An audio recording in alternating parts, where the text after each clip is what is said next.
Oke, selamat datang di channel yang sepi pengunjung dan minim penonton ini. Namun Mimin tetap berusaha untuk tetap bertahan demi segelintir penonton yang tidak mau Mimin kecewakan. Terima kasih kepada para penonton setia channel ini. Tanpa adanya kalian, Mimin tidak tahu akan jadi apa channel ini. Ya, walaupun hasilnya belum bisa menutupi kerugian untuk membeli kuota internet, tapi yakinlah kalau dukungan dari kalian adalah semangat bagi Mimin. Oleh karena itu minimal maksimal dibantu like, komen, dan subscribe lah agar Mimin lebih bersemangat lagi. Oke, daripada dengerin Mimin curhat, mending kita mulai saja ceritanya. Jackie Jones.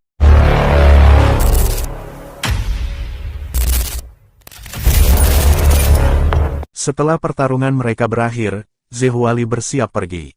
Sebelum ia menghilang, Qin Mu memanggilnya dan bertanya apakah ia masih ingin memperlihatkan ilmu pedang gurunya, Luo Shuang. Namun, Zhehuali menoleh sambil berkata bahwa ia tidak lagi ingin Qin Mu melihat ilmu pedang gurunya, melainkan ilmu pedangnya sendiri. Jawaban itu membuat Qin Mu tersenyum. Ia mengatakan bahwa saat Zhehuali masih ingin memperlihatkan ilmu pedang Luo Shuang, ia sudah tahu bahwa Zhehuali belum mampu menjadi lawannya, karena sehebat apapun ia menguasai ilmu pedang itu, tetap saja itu adalah milik gurunya. Baru sekarang, ketika Zhehuali berniat menciptakan dan menunjukkan ilmu pedangnya sendiri, ia benar-benar pantas menjadi lawan Qin Mu. Qin Mu pun menerima tantangan itu dan berkata bahwa ia akan menunggu hari ketika mereka kembali bertarung. Sebelum pergi, Zhehuali memperingatkan Qin Mu agar tidak mati lebih dulu. Ia memberitahu bahwa gurunya, Furi Luo, telah mengeluarkan hadiah besar bagi siapapun yang bisa membunuh Qin Mu, sehingga banyak murid Dewa Iblis sudah menunggunya di sepanjang perjalanan. Setelah Zhehuali benar-benar pergi, Qin Mu menatap punggungnya dengan perasaan yang rumit. Ia mengakui dalam hati bahwa murid itu bahkan lebih luar biasa daripada gurunya sendiri. Kemajuan ilmu pedang Zhehuali berkembang dengan kecepatan yang sangat mengerikan. Tatapan mata Zhehuali yang masih menyisakan niat pedang bahkan harus dihancurkan oleh getaran otot Qin Mu, menghasilkan suara dentingan tajam seolah tatapan itu benar-benar berwujud. Qin Mu sadar bahwa Zhehuali kini telah memiliki tubuh fisik dan roh primordial seorang dewa sejati muda. Begitu Zhehuali berhasil mencapai puncak ilmu pedangnya sendiri, melampaui Qin Mu hanyalah masalah waktu. Sama seperti Qin Mu pernah menciptakan pedang malapetaka hingga mampu menyentuh dao ilmu pedang, Zhehuali kini juga sedang berjalan di jalur yang sama dengan menciptakan ilmu pedangnya sendiri. Tekanan yang dahulu Qin Mu berikan kepada Zhehuali kini justru kembali menghimpit dirinya. Sambil terus berjalan menuju matahari, Qin Mu mulai merenungkan kelemahan terbesar tubuhnya. Ia menyadari bahwa setiap bagian tubuhnya masih bekerja secara terpisah. Tangannya hanya bekerja sebagai tangan, kakinya sebagai kaki, matanya sebagai mata, dan pikirannya sebagai pikiran. Semua bagian itu belum benar-benar menyatu menjadi satu kesatuan kekuatan. Ia yakin bahwa bila seluruh tubuhnya dapat bekerja sebagai satu sistem utuh, maka tubuh fisiknya tidak akan kalah dari para dewa sejati muda maupun iblis sejati muda, bahkan mungkin melampaui mereka. Ia kemudian mengingat perjalanan panjang teknik kultivasinya. Teknik 3 tingkat tubuh penguasa yang diajarkan kepala desa awalnya hanya berisi tingkat pertama tanpa kemampuan supranatural. Setelah itu ia terus menambal teknik tersebut dengan berbagai macam metode kultivasi yang ia pelajari, baik yang bagus maupun yang buruk, sehingga tekniknya menjadi seperti pakaian pengemis yang penuh tambalan. Kemudian ia memperoleh kitab suci iblis surgawi agung, memahami teknik penyatuan agung, dan mengetahui dari Qin Hanzhen bahwa kitab tersebut sebenarnya merupakan bagian dari teknik 3 tingkat tubuh penguasa. Meski begitu, tekniknya masih jauh dari sempurna. Saat memperoleh sarang naga sejati dan menggabungkan teknik penguasa naga sejati ke dalam teknik 3 tingkat tubuh penguasa, teknik itu justru menjadi semakin rumit. Karena terlalu banyak hasil gabungan, teknik tinju tetap berdiri sendiri, teknik kaki berdiri sendiri, mata ilahi berdiri sendiri, sehingga tubuh fisiknya tidak dapat bekerja sebagai satu kesatuan. Inilah alasan mengapa tubuh fisiknya masih sedikit kalah dibanding Yu He, Zhehuali, bahkan Sang Hua. Qin Mu memahami bahwa kelebihannya selama ini justru berasal dari cara berpikirnya yang sangat bebas. Ia berani memikirkan hal-hal yang tidak pernah terpikirkan orang lain. Berkat pemikiran itu, ia mampu menciptakan teknik infusi roh primordial, 18 gaya pedang, teknik pengumpulan 3 dewa primordial, hingga membangun jembatan transfer energi roh yang mampu menghubungkan dua dunia. Namun justru karena terlalu bebas berkreasi, teknik kultivasinya sendiri menjadi kurang sempurna. Kini ia telah memecahkan masalah memasuki dao ilmu pedang melalui pedang malapetaka. Langkah berikutnya adalah memasuki dao teknik kultivasi itu sendiri. Dalam keadaan terus berjalan, Kinmu benar-benar tenggelam dalam pencerahan. Energi primordialnya mengalir keluar dan membentuk sebuah model tubuh manusia raksasa di hadapannya. Ia membangun embrio spiritual, harta ilahi, matahari, bulan, 5 unsur logam, kayu, air, api, tanah, 6 arah, hingga 7 bintang. Setelah fondasi itu selesai, ia mulai menggambar satu demi satu jalur sirkulasi energi primordial di dalam tubuh tersebut. Sedikit demi sedikit, jaringan energi yang rumit terbentuk seperti pembuluh darah yang menghubungkan seluruh tubuh. Setelah itu ia membentuk tulang, organ-organ dalam seperti jantung, hati, limpa, paru-paru, ginjal, lalu menyusun daging, tendon, dan pembuluh darah. Model tubuh itu membesar menjadi lebih dari 3 sang tingginya. Sambil terus berjalan, Kinmu menghapus bagian-bagian yang tidak perlu, menyederhanakan jalur energi yang berlebihan, lalu menambahkan jalur baru menggunakan indera ilahinya pada bagian-bagian yang tidak dapat dijangkau tubuh fisik. Ia terus memperbaiki setiap detail dengan penuh semangat. Embrio spiritualnya bahkan keluar dari tubuh dan masuk ke dalam model energi tersebut untuk memeriksa setiap strukturnya dari dalam. Setelah pemeriksaan selesai, ia menghapus seluruh daging dan tulang model itu, menyisakan jaringan energi primordial beserta 3 harta ilahi saja. Lalu ia mengeluarkan energi iblis untuk membangun sistem sirkulasi energi iblis yang menjadi pasangan dari sistem energi primordial. Begitu merasa hasilnya cukup baik, ia langsung mengaktifkan teknik 3 pilar tubuh penguasa versi baru pada tubuhnya sendiri, mengamati setiap kekurangan yang muncul selama pengoperasian, lalu kembali memperbaikinya di dalam model energi itu. Siklus ini terus berulang tanpa henti. Lambat laun, jalur sirkulasi energi primordialnya menjadi jauh lebih sederhana, tetapi efisiensinya meningkat drastis. 1 kali putaran energi kini mampu menempa hampir seluruh bagian tubuhnya. Meski demikian, Kinmu menyadari pekerjaannya belum selesai. Sistem sirkulasi energi iblis masih memiliki banyak kekurangan, begitu pula jaringan energi pada mata ilahi yang ternyata jauh lebih rumit daripada perkiraannya. Ia kembali tenggelam dalam penelitian. Saat itulah beberapa murid Dewa Iblis menemukan keberadaannya. Salah seorang bernama Tuosu sangat gembira karena akhirnya menemukan target buruan mereka. Ia tertawa keras sambil berkata bahwa hari itu adalah kesempatannya untuk membuktikan diri. Ia menantang Kinmu bertarung secara langsung. Namun Kinmu sama sekali tidak menggubrisnya. Seluruh perhatiannya masih tertuju pada model energi yang melayang di depannya. Tuosu yang merasa diabaikan langsung mengepakkan kedua sayap hitamnya dan menerjang. Ketika jaraknya tinggal beberapa puluh langkah, ia tiba-tiba berputar dan melepaskan ribuan pedang bulu ke arah Kinmu sambil memperkenalkan dirinya sebagai murid Dewa Iblis Siuki dari Divisi Asura. Meski tidak melihat ke arahnya, langkah Kinmu berubah secara alami. Dengan gerakan kaki yang aneh, ia menghindari seluruh hujan pedang tanpa terkena satu serangan pun. Ia tetap berjalan sambil terus memperbaiki model energi mata ilahi yang sedang ia teliti. Tuosu tidak menyerah. Ia terus menyerang dengan kedua sayapnya yang setajam pedang, menebas dari segala arah, berputar, melompat, dan menyapu dengan teknik pedang yang sangat indah. Pedang-pedang bulunya juga terus berputar mengelilingi Kinmu. Namun semua serangan itu tidak pernah berhasil menyentuh tubuh Kinmu sedikitpun. Kinmu bahkan tidak memandang lawannya. Tak lama kemudian semakin banyak murid Dewa Iblis berdatangan. Seorang berubah menjadi raksasa lava yang diselimuti api iblis dan menghantamkan tinju raksasa. Seorang lagi mengendalikan naga iblis yang bergerak sangat cepat. Ada pula wanita bercakar 8 yang memuntahkan jaring laba-laba raksasa hingga membentuk formasi pembunuh. Namun semua usaha itu sia-sia. Kinmu tanpa sadar terus berjalan melewati seluruh serangan. Ia memasuki formasi laba-laba lalu keluar begitu saja tanpa terluka. Ia bahkan menginjak tinju raksasa lava, berlari melewati lengannya hingga melangkah turun dari punggungnya. Naga iblis pun sama sekali gagal mengenainya. Semua iblis mulai berkeringat dingin melihat kemampuan Kinmu yang mengerikan. Tuosu segera berteriak agar semua ahli lainnya dipanggil. Raksasa lava memukul langit hingga sebuah mata iblis raksasa yang terbakar muncul sebagai sinyal, membuat semakin banyak murid Dewa Iblis berdatangan dari segala penjuru. Tak lama kemudian hampir 100 ahli iblis mengejar Kinmu bersama-sama. Mereka mengerahkan berbagai kemampuan ilahi. Ada yang mengendalikan sungai mata air kuning sebagai senjata spiritual, ada yang memanggil hujan meteor melalui teknik gempa bumi dan hujan bintang, ada wanita tua yang mengibarkan panji tulang putih hingga roh-roh jahat memenuhi langit melalui teknik malaikat maut, dan ada pula yang melepaskan ribuan tengkorak darah dari dalam labu. Semua kemampuan dahsyat itu tetap tidak mampu menghentikan langkah Kinmu.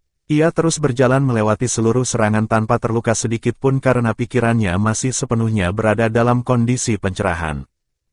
Akhirnya seorang ahli iblis yang lebih cerdas menyadari sesuatu. Ia mencibir rekan-rekannya dan berkata bahwa menyerang Kinmu tidak ada gunanya. Kinmu sedang berada dalam kondisi pencerahan, sedangkan pusat pencerahannya adalah struktur energi yang melayang di depan tubuhnya. Jika struktur itu dihancurkan, keadaan Dao Kinmu akan terputus. Mendengar hal itu, semua murid Dewa Iblis langsung mengubah sasaran. Gelombang demi gelombang kemampuan ilahi mereka menghantam model energi di depan Kinmu hingga hancur berkeping-keping. Semua orang bersorak gembira. Mereka melihat Kinmu yang semula berjalan dalam keadaan linglung tiba-tiba berhenti.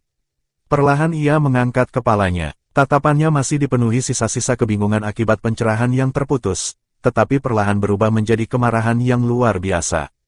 Dengan senyum yang menyeramkan, ia berkata bahwa mereka benar-benar berani mengganggu pencerahannya. Ahli iblis yang tadi menemukan kelemahan Kinmu segera berteriak penuh semangat bahwa Kinmu kini sudah keluar dari keadaan Dao, sehingga teknik gerakan dan kekuatan ilahinya pasti telah melemah. Ia memerintahkan semua orang untuk segera membunuhnya. Ratusan murid Dewa Iblis langsung menyerbu bersamaan. Pada saat itu, cahaya pedang yang menyilaukan tiba-tiba memenuhi medan pertempuran, disertai suara Kinmu yang dipenuhi amarah, kalian sedang mencari kematian. Setelah pencerahannya dihancurkan oleh para murid Dewa Iblis, amarah Kinmu meledak sepenuhnya. Dari tubuhnya muncul cahaya pedang yang luar biasa terang, bagaikan matahari kecil yang tiba-tiba lahir. Cahaya itu membesar dengan sangat cepat hingga menyelimuti area lebih dari 10 zang, lalu seketika menyusut menjadi satu titik di antara alisnya, berubah menjadi butiran pedang yang memancarkan cahaya sangat pekat. Sesaat kemudian, butiran pedang itu kembali meledak dengan kekuatan yang jauh lebih dahsyat. Kali ini cahaya pedang membentang lebih dari 100 zang, memaksa lebih dari 100 ahli iblis mengerahkan seluruh kemampuan mereka untuk bertahan. Dentingan pedang, benturan senjata, dan ledakan kemampuan ilahi bergema tanpa henti di seluruh medan pertempuran. Di tengah kekacauan itu, ahli iblis yang sebelumnya menyadari kelemahan Kinmu terus menyemangati rekan-rekannya. Ia berteriak agar mereka tidak takut, menjelaskan bahwa ia sendiri pernah mengalami keadaan pencerahan.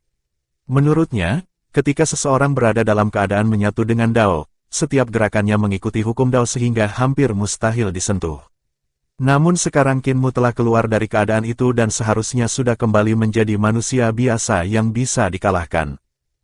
Mendengar perkataan itu, semua murid Dewa Iblis semakin berani. 8.000 pedang terbang memenuhi langit. Setiap orang mengendalikan puluhan pedang yang menggunakan teknik dasar seperti menusuk, menebas, menangkis, mengait, memukul, dan menjatuhkan. Walaupun gerakannya sederhana, kombinasi ribuan pedang itu menghasilkan serangan yang sangat rumit karena setiap ahli menggunakan pola yang berbeda-beda. Namun yang tidak diketahui mereka adalah bahwa perkiraan ahli iblis itu ternyata keliru. Memang Kinmu telah keluar dari keadaan pencerahan, tetapi pencerahan yang ia alami bukanlah mengenai teknik Dao ataupun kemampuan ilahi. Ia sedang memahami teknik kultivasinya sendiri dan memasuki Dao melalui teknik kultivasi itu.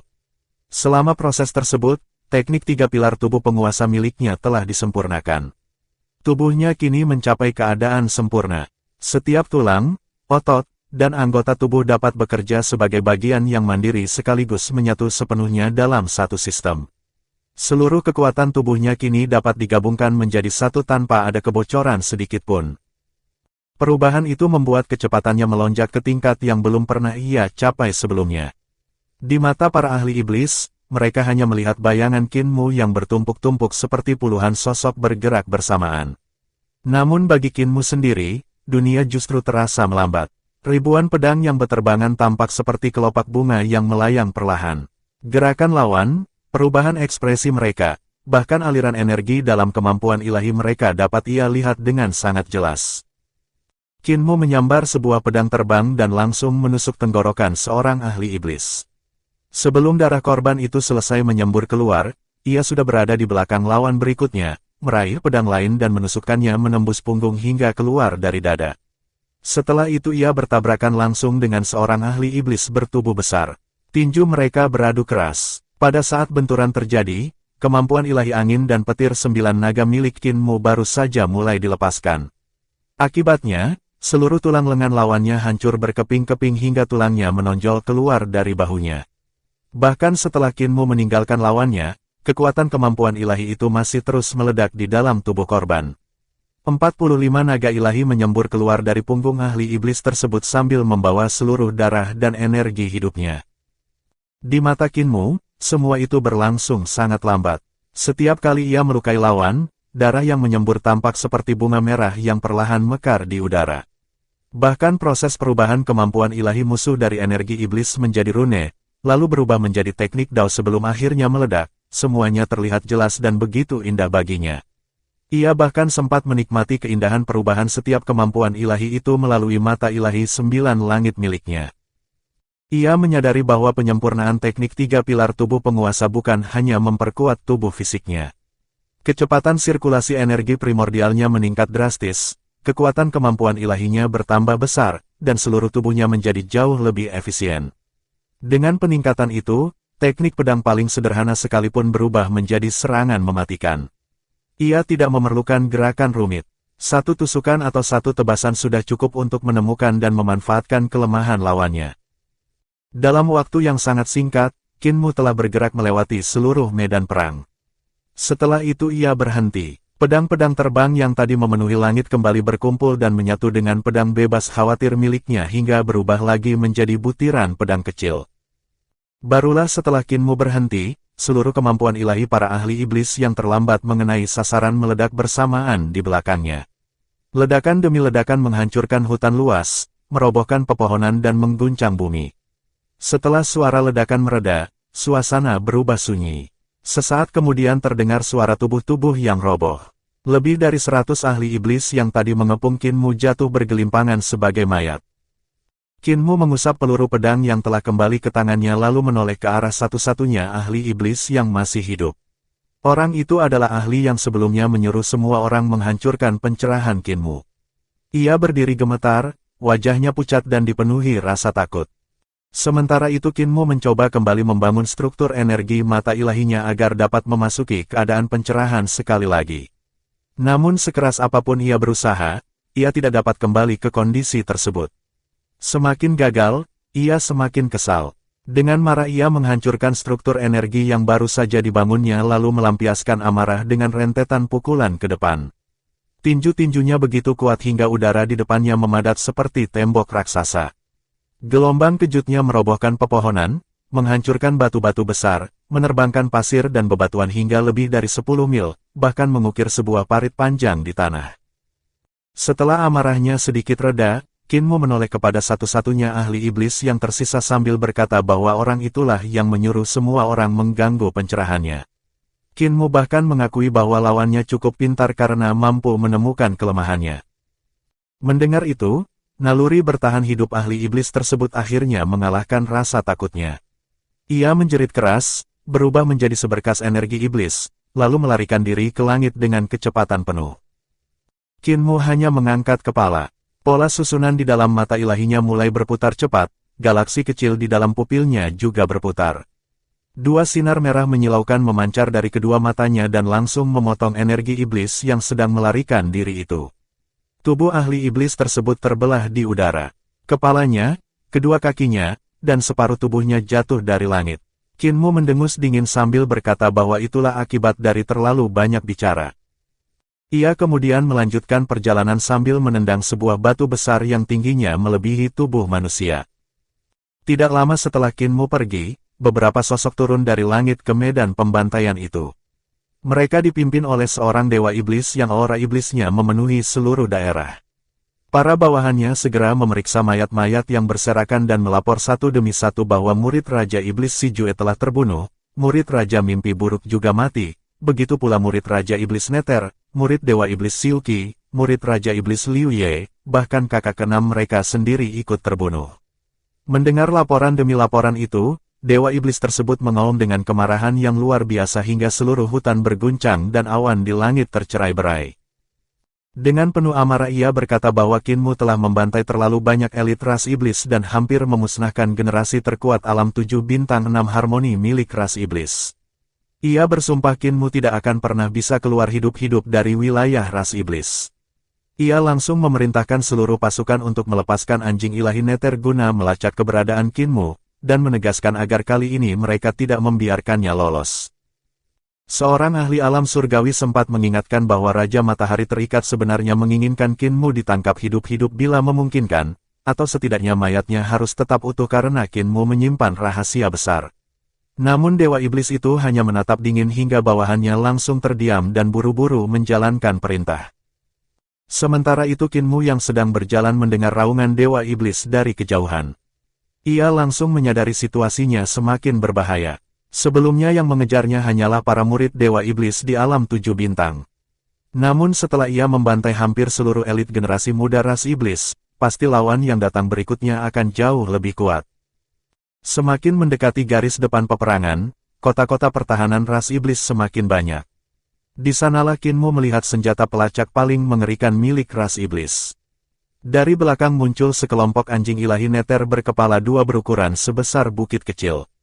Di punggung setiap anjing duduk 5 hingga 6 ahli iblis. Masing-masing anjing memiliki 3 mata, dan mata ketiga di dahinya sesekali memancarkan cahaya merah untuk menyapu daerah sekitar sambil mengendus jejak Kinmu. Melihat semakin banyak anjing iblis menemukan aromanya dan berkumpul mengejarnya, Kinmu segera memikirkan cara mengatasi mereka. Ia sadar tidak mungkin bertarung langsung melawan semua pengejar itu. Satu-satunya cara adalah meracuni anjing-anjing pelacak tersebut. Ia membuka kantung tawati miliknya dan mencari beberapa jenis ramuan obat. Kali ini ia tidak sempat membuat tungku pil dari energi primordial, sehingga ia mengeluarkan tungku tertutup yang memang sudah dimilikinya untuk meracik racun dengan cepat. Setelah racunnya selesai, ia menutup seluruh pori-pori tubuhnya agar tidak ikut keracunan. Kemudian ia melepas kedua sepatunya, membuka tungku dengan hati-hati, dan menuangkan cairan racun itu ke atas sepatunya. Kinmu yakin racun tersebut mungkin belum cukup kuat untuk membunuh Dewa Iblis, tetapi seharusnya lebih dari cukup untuk meracuni anjing ilahi Nether. Ia kemudian melemparkan kedua sepatu yang telah dipenuhi racun itu ke belakang sebagai umpan dan melanjutkan perjalanan tanpa alas kaki. Tidak lama kemudian terdengar deretan raungan harimau yang menggelegar. Kinmu segera menoleh dan melihat Dewa Harimau Hitam muncul sambil mengamuk. Dengan kekuatan ilahinya, ia menghancurkan seluruh anjing ilahi Nether berkepala 2 beserta para ahli iblis yang menungganginya. Di saat yang sama terdengar suara naga kilin yang penuh kegembiraan. Ia berseru bahwa dirinya telah mencium bau pemimpin sekte dan mengajak Dewa Harimau Hitam segera mengikutinya. Namun ketika menemukan sepasang sepatu Kinmu yang telah dilumuri racun, naga kilin tanpa curiga langsung mengendusnya sambil berkomentar bahwa sepatu itu sangat bau. Baru sesaat kemudian ia menyadari dirinya telah keracunan dan berteriak panik, mengakhiri kejadian itu dengan cara yang lucu. Bersambung.